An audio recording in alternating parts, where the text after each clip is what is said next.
taught the same thing, that everything is energy. And we've had a number of studies and so forth that prove that everything is energy, vibrating at different levels. Yeah. And so, are you saying that what you do in terms of energy healing is manipulating that energy? Okay, so now as a healer, first of all, I cannot heal anybody no more than I can digest their own food. Mm-hmm.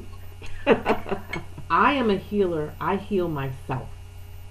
That is what individuals do. Everybody is a healer. Mm-hmm. You instinctively, if you bump your knee, you instinctively put your hand on it and you rub it so that the process of healing begins. Cut yourself and see that the blood clots and stops bleeding. Your body was designed to heal itself. It just does. So what I do is recognizing that I am energy and that we are all energy. If I keep myself at a high frequency, and that means my thoughts on love, thoughts on things that are lovely and just, and I have unconditional, godly, just adoration and love for the person that I'm working with. And I try to have that for all, I don't even try, I have it for all people. I could be standing in front of a murderer and I would still have that because that murderer is a part of me. So I do not decipher because of one's actions who they are. But what I do is I stand for their wholeness and their healing, which they already are. So I keep that. If you look at it like levels, if you want to look at it, just these are put like this. Once you understand something, you have to throw the box away of the terminology because God is, there are really no words to describe God. So it just is. But if you can look at a triangle, and let's say at the triangle at the top is love. Mm-hmm. And if I stay at that triangle place, that's love, that's God. When I stand with somebody who may be feeling on the bottom level of that triangle, the vertical part, or the horizontal part, yeah. the horizontal part, all I'm trying to do is to help raise their energy. If I stand with them and I'm having this frequency and the vibration is moving and moving and moving, then what happens is their vibration begins to shake and then they try to reach into that level. And when they reach that level, then what happens is anything that shows up out of alignment must come into alignment of what is normal, whole, and perfect for that body. So there are some times where I can stand and lay hands or speak to somebody and instantly it happens. Like a dog. I laid hands on a dog who was limp and the dog was able to run around. Because like I said, this has nothing to do with, it's live beings. We're all energy. It could be an animal. It doesn't matter. And instantly it happens. But there are some cases where I might need to do sessions. Mm-hmm. Or maybe I need to be with somebody a whole weekend, mm-hmm. doing all kinds of things to get them through so that their body will align. Because the body will have to come into alignment mm-hmm. if you stand at that resonance. So if even tumors have to shrink if you stand long enough with that person. Mm-hmm. So are you healing them? I am not healing them. I am keeping myself at such a frequency, a high level of frequency of energy that is pure love, so that when I come in there, I remove my ego, because ego would say, oh yeah, I'm doing this. No, I am not doing it. I am just a vessel to keeping myself open for spirit level of radiation to radiate. It's like, somebody comes into a room. We deal with energy all the time. So let's say the room is on a sour note. Everybody seems dull and sad or whatever. And somebody comes in, hey, how you doing? With all this burst of energy. Yeah, we all have those people in our lives, right? And what happens? It shifts the atmosphere. It shifts the room. And then everybody's happy because it came in alignment with that higher vibration. I get what you're saying. So in this whole proposition, where you're coming in and you're helping to raise the vibration that person is experiencing in the realm around them, what is the person's responsibility in energy healing? Because really what I'm hearing you say is that you're helping to bring in a different vibrational level. How do you deal with the person who doesn't want to be on that level? I mean, do you walk into this and basically tell the person, oh, yep, we're going to get you a healing today? Or does that person have to be open to that? The person has to be open. The person has to want it. The person, here's the thing. Energy healing will work. I have to meet people where they are. I have one case that I've been working with. And when I come to this person, and if I do it in a very calm, Eckhart type of a way, it's like she's like, what are you doing? The energy is sending off like, no, that's not how you do it. That's not, I can't receive it that way. Because one of the things that I've been taught from Christianity is that God will meet you where you are. So I realized after a couple of sessions that this is not how I'm going to help this person. Mm-hmm. Help to facilitate, because I facilitate a healing experience. Mm-hmm. All I do is facilitate. So I set up the environment, make sure things are right, maybe smells or atmospheres or sounds. But for her, when I began to speak in tongues, when I began to have excitement in my prayer and I lay hands and I say terminology that she's familiar with, I clap my hands to be very dramatic with it, she began to receive that energy frequency, and she's like, okay, I can relax into this. Okay. And allow my body to That's do what interesting. it's going to do. So when you say meeting people where they're at, you're talking about meeting people in the context of what they understand to be spirituality, based upon where they are at that time. Yes.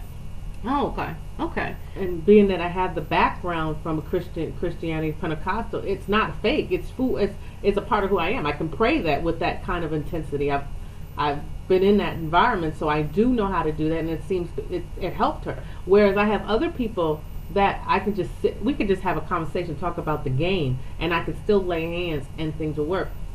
So wherever they're understanding or whatever's comfortable for them, you can't even just put it in one box, but it's their understanding and how they receive it, and then it's up to them. Now, because change does not happen in that particular instance or that maybe that place, doesn't mean that change did not happen.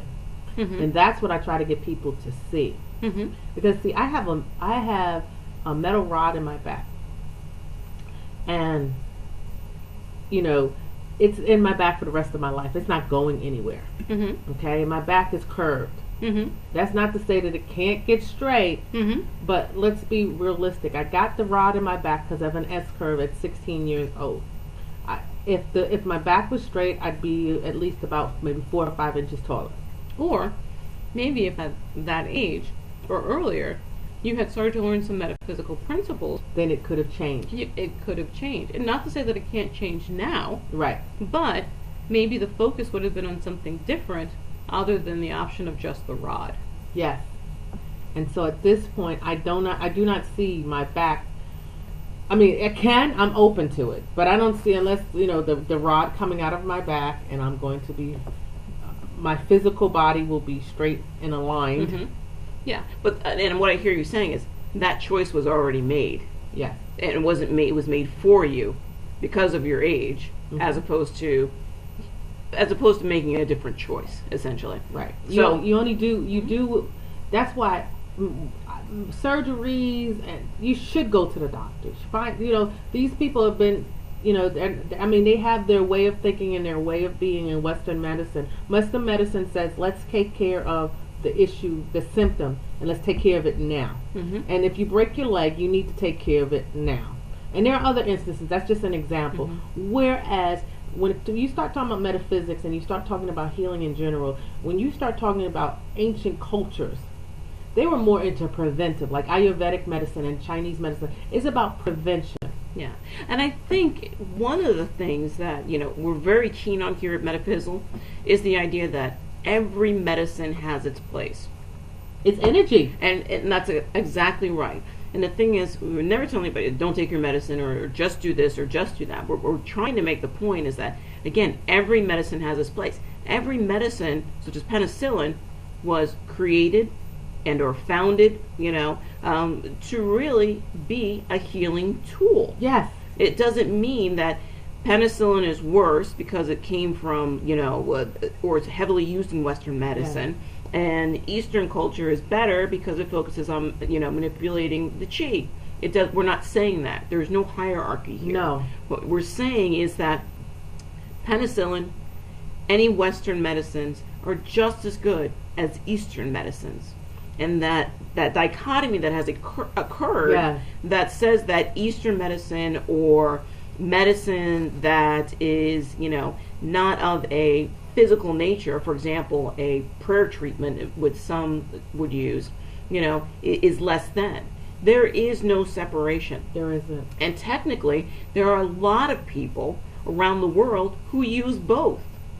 How many of us can think about the idea of our grandmother who may have been taking medications for, cholesterol or, high blood pressure or something of the like, but at the same time, she would pick up her Bible every day and pray that for her health. Yes. And the health of her family. Yes. So there is a possibility and an ability of everyone to use this in conjunction. And really what we are saying is that there's no reason that the two should be separate. They were, for many, many years, one and the same. Where you would have someone manipulating the energy that is around you to help you move your body towards a healing sensation, to help you move your body towards a higher vibration of understanding that you are health. Yes. But at the same time, maybe they would put a liniment on your hand of some sort, Yes. to help heal the physical body. Because in truth, we are both. Right. So every medicine has its place. Yes. It's tools. And I like that you use the word tools because I have many tools in my toolbox. I myself can be an actual tool for spirit to use, to lay hands, Be able to but- offer them. For example, I noticed that you said Reiki, massage therapy, ordained minister, and a coach, mentor, and a graduate, I believe, also of the Johnny Coleman Institute. Yes, I received recently the master's certificate. So my perspective of when I'm doing my coaching and ministerial counseling is from a New Thought perspective. Oh, okay. So, And I'm also getting ready to graduate. I'm working on my dissertation now for healing arts at the University of Metaphysics, where I am perfecting and mastering my gift, the presence for facilitating a healing experience. So I have a deep Christian roots, but as I am blossoming, I look at myself as a minister who is a universal minister. It doesn't matter what religion you are. Spirit is spirit, and I've talked to people from all different types of religion. And when you talk about truth, people get it. When they really, and when so it doesn't matter if you're not Christian, if you're coming from a Buddhist perspective, but if you're open to spirit and the movement of spirit, coaching, marriage, laying of hands, and when Reiki, yes, I'm a Reiki 2 specialist, but I'm at a place now where I do energy work. I do energy work from basic spirit. It doesn't, to me, I learned those as tools to help me understand energy more, but it's not one specific way that I do energy. okay. When I come to you, I just come to you as pure energy. I'm not sitting there trying to remember Japanese symbols. I am not sitting there thinking of anything else but allowing spirit to flow however spirit needs to flow. And if spirit says, look at that symbol, I'll look at it. If spirit says, pull up these cards, my angel cards, I'll do that. If spirit just begins to give me knowledge about you, I start to speak to you. So whatever it is, that's how I show up. And then eventually, about 5 years ago, I went to One Thought Center for Better Living, so that I could really immerse myself into a lifestyle of it with other like-minded.